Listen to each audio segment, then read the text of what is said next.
اللہ کی یاد نماز میں ہو، ذکر میں ہو، بیٹھ کے تفکر ہو، یہ دلوں کا اطمینان کیوں ہے، یہ محض سمجھنا بہت ضروری بات ہے، یہ اتنا آسان نہیں ہے۔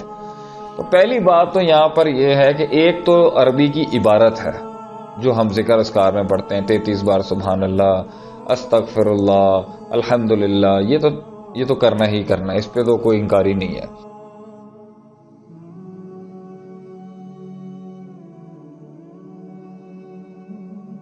بات ہے اس کا ایک طریقہ کار ہے سمپل قرآن کی ایک آیت جس پر کوئی لمبی چوڑی بحث کرنے کی ضرورت نہیں ہے، وہ ہے الا بذکر اللہ تطمئن القلوب، کہ اللہ کی یاد کے ساتھ نہ دلوں کا اطمینان جڑا ہے۔ انسان کا جو سکون ہے وہ بذکر اللہ ہے، اللہ کے ذکر کے ساتھ ہے۔ لیکن اس کو ایکسپلین کرنے کی بہت ضرورت ہے، کیونکہ ڈزنٹ مین کہ آپ سبحان اللہ سبحان اللہ سبحان اللہ محض کرتے رہیں گے تو آپ کو اس طریقے سے سکون میسر ہوگا جب تک کہ آپ اس کی پیچھے کی روح کو نہیں جانتے ہوں گے کہ اللہ نے ہر بات کے اوپر مختلف قسم کی ایک سوچ اپنے ذکر میں کیوں نازل کی ہے۔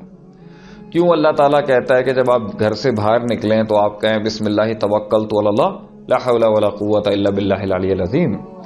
کیوں اللہ کہتا ہے کہ جب آپ کپڑے پہنیں تو آپ کو یہ کہنا پڑتا ہے الحمدللہ الذی اطعمنی ھذا ثوبا اسألک من خیرہ وخیر ما صنع لہ واعوذ بک من شرہ وشر ما صنع لہ۔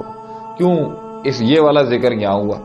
اللہم انی اعوذ بک من الخبث والخبائث، بیت الخلاء میں یا واش روم میں جانے کے لیے یہ بات کیوں کہی گئی؟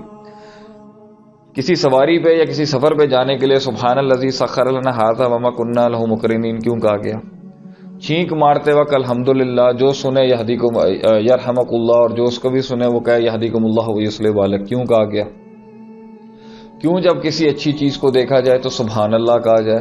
کیوں جب کسی نعمت کی اکاؤنٹ میں لیا جائے تو الحمدللہ کہا جائے؟ کیوں کوئی بہت بڑا معجزاتی کرشمہ دیکھا جائے تو اللہ اکبر کہا جائے؟ اللہ کی یاد نماز میں ہو، ذکر میں ہو، بیٹھ کے تفکر ہو، یہ دلوں کا اطمینان کیوں ہے، یہ محض سمجھنا بہت ضروری بات ہے، یہ اتنا آسان نہیں ہے۔ تو پہلی بات تو یہاں پر یہ ہے کہ ایک تو عربی کی عبارت ہے جو ہم ذکر اذکار میں پڑھتے ہیں 33 بار سبحان اللہ، استغفر اللہ، الحمدللہ، یہ تو کرنا ہی کرنا، اس پہ تو کوئی انکاری نہیں ہے۔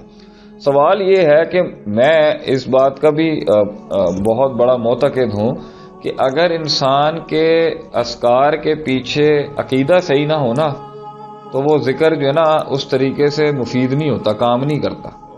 تو کتنے ہی لوگ ہیں جب وہ جنات کا مقابلہ کر رہے ہوتے ہیں کسی بندے کے ساتھ، تو جب بندے کے عقیدے کے اندر ہی آل از گڈ، جب بندے کے عقیدے کے اندر کمزوری ہوگی نا تو وہ جتنا بھی اس پر قرآن پڑھے گا تو اس قرآن کا اثر جس کو جن کا مسئلہ ہوتا ہے یا جس پہ جادو کا مسئلہ ہوتا ہے، تو یہ انسان کا عقیدہ بہت میٹر کرتا ہے کہ اس کی سوچ اللہ کے ساتھ جڑی ہوئی کتنی ہے، وہ اللہ کے ساتھ کتنا کنیکٹڈ ہے، اور اس کی یقین کی کیفیت کتنی ہے اور اس کی شک کی کیفیت کتنی۔ تو محض ایک اللہ والا کہلانا یا محض ایک داڑھی ہو جانا یا محض اللہ کی باتیں کرنے والا نمازی شخص ضروری نہیں ہوگا کہ اس کے اندر عقیدہ بھی اس پختگی کا ہو۔ اور کتنے ہی زیادہ بظاہر نہیں ہوتے دیکھنے میں دیندار، مگر عقیدے ان کے بہت سالڈ ہوتے ہیں، اللہ کے ساتھ ان کا یقین کا جو تعلق ہے نا وہ ایسا ہوتا ہے کہ وہ پہاڑ ہلا کے رکھ دیں۔ تو اس لیے یہ عقیدہ ہوتا ہے، یہ نظریہ ہوتا ہے جس کے تحت جو ہے نا انسان جو ہے نا وہ اس کے اذکار میں وہ افادیت ہوتی ہے، اور وہ اس اذکار میں اتنی گہرائی پیدا ہوتی ہے کہ کچھ لوگ تو ایک بار ہی آیت ہی پڑھ دینا، مطلب ہم نے تو سنا کہ کچھ ایسے علماء گزرے ہیں کہ وہ تو صرف مطلب ایک آیت ہی پڑھتے تھے اور کام اللہ تعالیٰ کر دیتا تھا، کیونکہ اللہ تعالیٰ قرآن میں کہتا ہے نا قد جاءتکم موعظۃ من ربکم وشفاء لما فی الصدور وہدی ورحمۃ للمؤمنین، کہ قرآن جو ہے وہ ہدایت بھی ہے، شفا بھی ہے، رحمت بھی ہے ایمان والوں کے۔ تو اگر یہ قرآن شفا ہے پورے کا پورا مطلقاً، تو قرآن کی تو ایک آیت دنیا کے ہر شر کے اوپر غالب ہو سکتی ہے۔ اور اللہ تو خود کہتا ہے کہ لو انزلنا ھذا القرآن علی جبل، اگر ہم پہاڑ پر اس قرآن کو نازل کرتے لرأیتہ خاشعا متصدعا من خشیۃ اللہ، it has busted asunder from the middle of it، تو وہ پھٹ پڑتا بیچ میں سے، کیونکہ قرآن کا وزن اٹھانا کوئی بڑی بات تو نہیں ہے۔ تو اس لیے یہ سینہ بھی جو ہے نا یہ بڑا مانا جاتا ہے جس میں قرآن آ جائے۔ تو بات وہی آتی ہے کہ کیا صرف یہ عربی کی عبارت ہے، is it the only it is the text that matters، یا پھر اس کے پیچھے کی ایک روح ہے. اور ڈیفینیٹلی میرا اپنا ذاتی تجربہ یہی کہتا ہے کہ وہ روح ہے اس کے پیچھے کی. کچھ لوگوں کو عربی نہیں پڑھنی آتی، کچھ لوگوں کو عربی زبان نہیں آتی، مگر ان کی مانگنے کا طریقہ روحانی انداز میں ایسا ہوتا ہے کہ اللہ آسمانوں سے فرشتوں کی فوج نازل کر دیتا ہے ان کے لیے. کتنے ہی لوگ ہوتے ہیں جس طرح وہ آوا لگا کے اللہ سے کہتے ہیں اے اللہ میں ماٹھا جیا بندہ ہے گا. میں نے کتنے لوگوں کو سنا ہے پنجابی کے اندر کبھی کبھی وہ اس طرح ایسے دعا مانگتے ہیں، ایسا لگتا ہے ڈائریکٹ بات چل رہی ہے ان کی. تو لیکن عربی عبارت کی قرآن اللہ کا کلام ہے، اللہ کی صفت ہے. اوبویسلی اس کے بارے میں کوئی شک ہی نہیں ہے، کوئی دو رائے نہیں ہے، کوئی ایسا موقف ہی نہیں ہے کہ قرآن کی جو ہے وہ نہ فضیلت پر، نہ اس کی اہمیت پر، نہ قرآن کے وزن کے اوپر، نہ قرآن کے موضوعوں کے اوپر. یہ ساری باتوں سے ہٹ کے میں جس نقطے پہ میں لے کے جانا چاہ رہا ہوں نا وہ سمجھیں، وہ ہے کہ جب آپ کی سوچ جو قرآن جن موضوعات کے ساتھ آیا تھا جب وہ بن جائے گی نا تو قرآن پھر آپ کی ایسی پاور ہوگی کہ پھر یہ جن شن تو پھر چھوٹی سی چیزیں پھر یہ گھبرائیں گے آپ سے. یہ دنیا کی بڑی بڑی چیزیں آپ سے گھبرا جائیں گی اگر آپ قرآن کے مفہوم کو اور قرآن کی عبارت کو جب آپ سمجھ جائیں گے. تو انسان کے سکون کا ایک حصہ جو ہے وہ عبارت پر عبور حاصل کرنا ہے. عبارت سے مطلب ہے ٹیکسٹ. تو ٹیکسٹ سے مراد ہے ٹیکسٹ کا لفظی لحاظ سے ٹیکسٹ پتہ ہونا چاہیے، اور ٹیکسٹ کا دوسرا حصہ ہے کہ اس کا معنی اور تفسیر پتہ ہونا چاہیے. ٹھیک ہے. اور پھر ٹیکسٹ کا تیسرا حصہ ہے کہ وہ آیت اپلائی بھی کی گئی ہو کہیں پہ، جیسے ہم فقہ کہتے ہیں.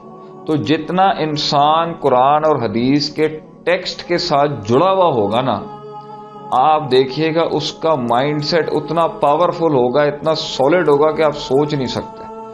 جب بھی اس کو کسی قسم کے کلیجے پہ میں نے ساری باتیں لکھی ہیں نا کہ ماضی کی غلطیوں میں مجھے اللہ نے معاف کر دیا، کیا مستقبل میں مجھ سے غلطیاں ہوں گی یا نہیں ہوں گی، مستقبل میں دشمنوں کا حال کیا ہوگا، مستقبل میں کیا میں امام بنوں گا یا غلام بنوں گا، مستقبل میں کیا میرے پر بیماری آئے گی نہیں آئے گی، کیا چوری ہوگی، ڈاکہ ڈکیتی ہوگی یا نہیں ہوگی، کیا مجھے اولاد ہوگی یا نہیں ہوگی، ترقی ملے گی یا نہیں ملے گی، نقصان ہوگا نہیں ہوگا. یہ وہ سارے سوال ہیں جو انسان کی قلبی روحانی کیفیت کو نہ ہلا دیتے ہیں. کیا اچھا پھر یہ تو انسان کو سکون چاہیے. سکون اسی چیز کا نام ہے نا کہ جو حرارت اور حرکت ہوتی ہے انسان کی روحانی جسمانی اندرونی نفسیاتی دنیا میں، اس میں ایک بیلنس آ جائے، ایک ٹھہراؤ آ جائے. تو وہ ٹھہراؤ کس چیز سے ہے؟ اس کو کس چیز سے ٹھہراؤ آئے گا کہ اسے ایک امید ملے، اسے ایک اطمینان ملے، اسے ایک کنونسنگ جواب ملے، اسے ایک کنونسنگ آنسر ملے، ایک ایسا جواب ملے جس کا مسلک فرقے سے تعلق نہ ہو مگر اسے ایک جواب ملے. وہ جواب جو ہر انسان ہر روز چاہتا ہے. اچھا اگر آپ گولیاں کھا کے سو جائیں، وہ 10 ٹائپس آف میڈ مین میرا ایک بہت پرانا لیکچر تھا، بڑا کامیاب لیکچر تھا کہ لوگ کیسے حقیقت سے منہ موڑنے کے لیے کبھی شراب، کبھی نشے، کبھی فلانا، کبھی ڈمکان، کبھی پیشنزم، کبھی کمپیشنزم، مختلف ازمز میں چلے جاتے ہیں. لیکن یہ حل نہیں ہے سکون کا. This is not the solution. By the end of the day وہ نشے اتر جائیں گے، وہ جھوٹ کی چادروں نے نیچے آ جانا ہے. حقیقت سے بھاگ نہیں سکتے آپ. اور حقیقت ہے یہ کہ انک قادح الی ربک قدحا ولنبلونکم بشیء من الخوف والجوع ونقص من الاموال والانفس والثمرات. حقیقت یہ ہے کہ اللہ کہتا ہے میں بلائیں بھیجوں گا، ضرور بالضرور بھیجوں گا. لام تقید آگے نون ثقیلہ یا نون خفیفہ ملا کے اللہ نے کہا ہے میں ضرور بالضرور بلائیں بھیجوں گا. خوف، بھوک، موت، تباہیاں، بربادیاں، آبادیاں، یہ سب فتنے بن کے لائف میں آئیں گی. یہ دنیا جہاں انسان کے اوپر آزمائشیں، پرابلمز، بیماریاں یہ نہ ہے، یہ ہو نہیں سکتا. کچھ لوگوں کو بارے میں ایک زمانے میں سمجھتا تھا کہ بھئی میری لائف بہت ہی ٹف ہے، میں نے رستے جو چنے زندگی کے اندر وہ اچھے خاصے ٹف ہیں، مشکل ہیں، ہر وقت ہی ٹینشن، تکلیفیں وغیرہ. کاش میں سیٹل ہو جاؤں، کاش میں مائنڈ کو ایک جگہ پہ رکھ کے ریلیکس کر لوں. کچھ بڑے ہی عجیب بیوقوف لوگوں نے بھی مجھے ایک دفعہ کہا، احمق قسم کے وہ لوگ تھے، کہ آپ ڈیفائنڈ ہو جائیں ایک سائیڈ کے اوپر.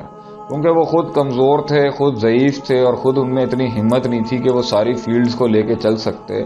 تو میرا بھی مائنڈ کہتا تھا میں ایک سائیڈ پہ لگ جاؤں، یا موٹیویشن کی سائیڈ پہ ہو جاؤں، یا پھر جو ہے نا یہ درس نظامی کی طرف ہو جاؤں, یا کارپوریٹ کی طرف ہو جاؤں, یا فلاں سیاست کی طرف ہو جاؤں, یا کاروبار میں تو یہ کیونکہ جب آپ اتنے ایریاز میں کام کر رہے ہوتے ہیں نا تو وہ چیزیں کھینچ رہی ہوتی ہیں آپ کو, اور اس سے آپ کے اندر جو ہے نا گرے ایریا جسے میں کہتا ہوں نا کہ گرے جو ہوتا ہے نا وہ بہت ڈسٹربنگ ہوتا ہے. تو اس کے لحاظ سے جو ہے انسان کے دل کے اوپر بہت حساب کتاب گزرتا ہے. تو میں ایک بارے میں سمجھتا تھا کہ بھائی شاید ساری تکلیفیں, ساری ٹینشنیں, یہ ساری مسائل ہم جیسے لوگوں کے لیے ہی ہوتی ہیں شاید, جن کا کام ہے لوگوں کی خدمت کرنا, قوم کو اجاگر کرنا, قوم کی خدمت کرنا. کبھی فنڈز کا مسئلہ, کبھی اس منصب پہ بیٹھ کے ایک آدھ غلط الفاظ نکل جائے تب ہمارے اوپر اتنی بڑی کیمپین چلا دیتا ہے کوئی. ویسے ہی اپنا کوئی باغی ہو جائے, کسی چیز سے ہو جائے, کسی بھی چیز سے ہو, ہزار قسم کے ٹینشن مسائل انسان کی لائف میں آتے ہیں. تو پھر بھی نہیں پتا. پھر یہ بھی ہوتا ہے کہ بھائی ریاکاری نہ ہو جائے اس فیلڈ کے اندر, کہیں کچھ کرنا پڑتا ہے تو کہیں اللہ ناراض نہ ہو جائے, کیونکہ مختلف پینترے استعمال کرنے پڑتے ہیں سسٹم میں کام کرنے کے لیے. تو میں یہی سوچتا تھا آئے دن یہ جو کام ہے نا, یہ آگ کا دریا جو ڈوب کے جانا ہے قوم کی خدمت کرنے والا. تو میں سوچتا تھا یار میں ایک چھوٹا سا اپنا نا سائڈ میں کر کے کام کر لوں, اتنا نیشنل انٹرنیشنل لیول پہ لے جانے کی ضرورت نہیں.